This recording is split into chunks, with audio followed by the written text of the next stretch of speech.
The point of this video is to share with you how I have put together my studio to optimize its functionality and create a space that is just as well suited as possible for me to create wonderful art and to do it efficiently, so my time is spent painting and not stumbling over something that isn't designed well or the functionality isn't good. My studio is next to our house. It's actually on the property. It's a separate building, which is really nice because I don't hear anyone in the house. They don't hear me. I have wonderful isolation, and it's a short commute. The studio is 453 square feet. It's not very large. The ceilings are only 8 feet high, but I do work in quite large sizes. Behind me is a 80-inch wide painting.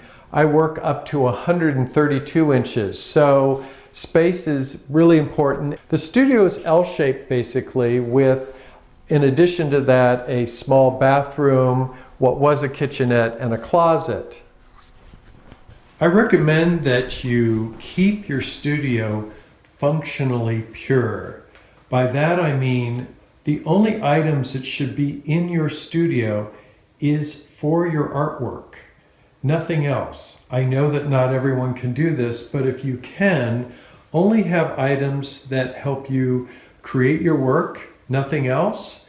In fact, I even go as far as, once I've completed a painting, I take it out of the studio because I want to stay focused on my current work and not have a lot of other work around that may take my attention away. Good light is essential for any studio, and over the years my light here in this studio has evolved. When I first got it, I realized I needed more natural light. I tend to only paint with natural light, so I added this skylight here, which is about 5.5 feet long, and I thought I'd get a big flood of light from it, and I get some but not enough. Also, when I installed it, I made two mistakes. One, I put in clear glass, which gave me a very harsh, bright shaft of light. And of course, with painting, you want a nice, even, beautiful flood of light. So I added frosting to it, which helped diffuse the light, so that helped. I also, when I had it installed, it's tipping to the north, which of course, having northern light, lots of northern light, can be a wonderful thing. It's diffused and soft, but the problem with that is it's just not enough. I wanted more, and where you really get into trouble is during the winter months when the sun is in the southern sky very low. Now it's tilting away from it and not capturing much light. So then I thought, well, I'm going to add another skylight, much bigger. This one's 7 feet long, and of course frosted light, and I actually tilted the glass to the south. And that's really helpful. Again, in the winter months when the sun is low, it's catching more light that way. On top of that, I added recently, thanks to how LED light has gotten better and better, I've added all these cans. Some are only 3 feet apart, lots of them, so I get a wonderful light spread around. So I have lots of light fixtures. They're 1,000 lumens, and the Kelvin is 4,000. I didn't want pure white because that would be too icy and cold, so there's just a little bit of warmth to that. Also, I'm fortunate enough to have a number of windows. The bathroom has a window. There's these 3 windows here and the sliders, so I get natural light in that way, and also they're great for ventilation, which is really helpful, especially with the fumes, because I paint in oil. On top of that, along with ventilation, I have this fan in the ceiling, which I actually rarely use because the problem with it is that when it's going and the sun's, the light's coming in or the lights are on, I get a flickering effect. So actually, a ceiling fan, you need to position it and have it so that it doesn't create that strobe light effect. So instead of using this fan, I have other various fans around, and often I'll run them all day because it's really important to pump a lot of fresh air into your studio all the time, as much as you can. In my studio, I've gone to great pains to make it as color neutral as possible. So if you notice, my paint cart, even my easels are painted white. They were beautiful wood, and it was sad to have to paint them out, but the color on the wood was too distracting, and what I want to see in my studio is just the paint and the painting I'm working on, and not anything else that might distract or create a color bias. So let me take you on a little tour around some of the specifics in the studio.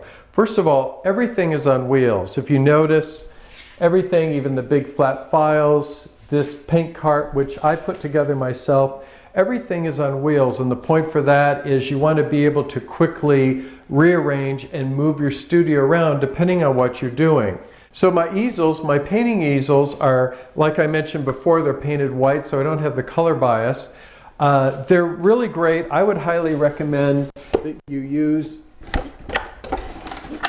get one with a latch so it locks in. There's others that just sort of clamp down, but those tend to slip. But they've gotten kind of beaten up, and sometimes I tend to put on a canvas that is bigger than what they were really designed for. So I've added extra boards that weren't originally on here, reinforced, bigger screws and whatnot, replaced the wheels because they didn't glide very well, so you can just get some at the hardware store. Over here, this table is incredibly useful. I paint works on paper on it. I wrap up and box up paintings on it. So this is really great, and again, it's on wheels, so I can pull it out in the middle of the room where I need it when I need to work on it. And again, I made this, these are just some old bookshelves, 2 of them, and connected it with the plywood, added the wheels, and now I have this really nice big table. These are really great. I highly recommend these little step stools, if you will. You get them at the hardware store. They're great to put your paintings on them. You never want to put a wet painting leaning against the wall on the ground because the floor tends to have more dust. For saving space, another thing I did is I added a shelf here to keep large works of paper under here. This cart I put together, again, it's cubicles that I added wheels to. This top board is really handy. It creates a nice space, but if I don't need it or I want to separate them out, it comes apart, and I just have little brackets underneath so it fits back together. And then another thing I recommend, just a little kind of bench like this to step on, especially if you're working on a really large canvas and you need to get up high. And a really great thing to do is to look at where there's air, where there's no use. And I realized I had this big gap here that was unused of space. So I added this shelf and got a very functional added, in a way you kind of expand your studio when you find space that's underutilized and you utilize it. So one thing that's kind of fun and that I recommend doing if you're a painter is to go to a paint store and get different swatches. I think all artists tend to have their go-to palette, the colors that they're always drawn to, and it's really helpful to have some other colors to reference, to get you out of your comfort zone of what colors you might be painting in. So it's a great way to focus. You might select a few that are a little different than what you'd normally have, and then have them there by your paints for reference to just kind of remind yourself to try to strive or deviate from your norms that way. Another thing I really recommend to do is to have your paintings put in a book. It's really nice to be able to see them in print. It's handy reference when you want to look back at them. It's a different experience looking at something printed as opposed to something on the screen, because remember, on a computer screen, its light is projecting out, as where in a book, it's light reflecting. So it's a much different experience to have that. So I highly recommend that you experiment with creating a book for yourself. And what works great about this spot, I'm left-handed, so if my easel's over here and I'm painting, my left hand is here. So I have this station where I'm painting, and I have this big area for paints, and then I have all different items that I may need to grab quickly right here immediately. So it's a wonderful, wonderful station. So if you're left or right-handed, think about how you work and how you want the space. So along with using the very common palette pads that you can get at the art store, right? There's also, you might want to think about plastic plates or cups or other kind of holders that you might find at different kinds of stores. What I like a lot is to paint in these little cups and have some paint going. And what I found though is that of course as they tip over, they're not, especially with the brush in them, if you have a large brush, they'll tip over. So what I've done is I've actually made a carrier that holds the cups. If you look closely, there's I put a screw in the bottom that just goes right into a board. And then I also put in a little piece of cardboard in the bottom, because if you just put another cup in there, they tend to stick. And then you're able to take your paint and put it in there. I have all my canvases custom made here in Los Angeles. And I think it's really important that the canvas is very taut to the point where it sounds like a drum when you tap on it.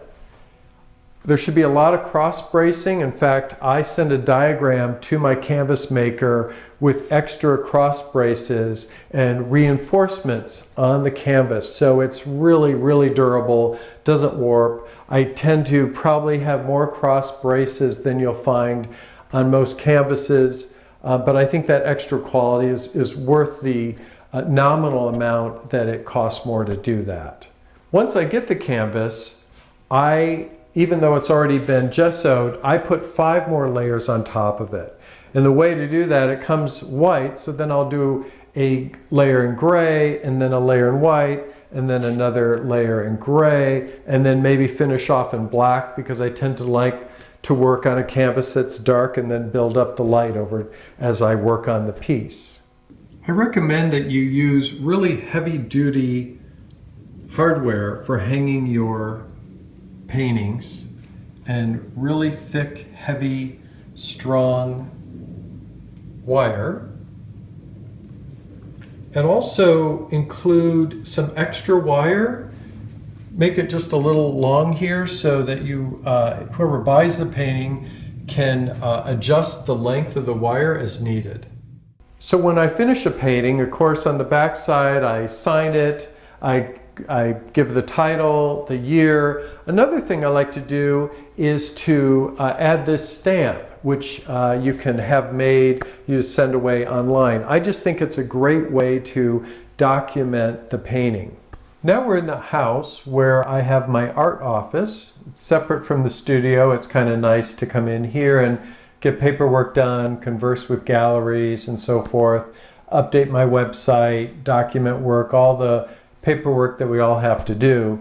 So I think it's really important to keep really good records and be really organized. And one of the things I do, of course, I have my ledger of art sales, and I have all my images of paintings and so forth. I keep meticulous records. I keep both digital and printed records. So for art sales and so forth, I keep a binder of recent sales divided by what gallery sold them. This is my vault where I store my artwork. The different sections are divided with aluminum rods, which really work out great to divide the paintings. They're nice and smooth, so they don't scratch anything. And I've placed shelves so that I maximize the space. As you can see, it's used quite well. There's paintings all the way up to the ceiling. I have paintings in here that are about up to 9 feet long, sometimes even longer. I have 12-foot paintings in here often. And I've maximized the space by placing the shelves strategically for the different size of paintings that I tend to paint. So I would love to hear from you, because these are just my ideas, and I know everyone out there has some really great tips, and I would love to hear them so I could learn from you.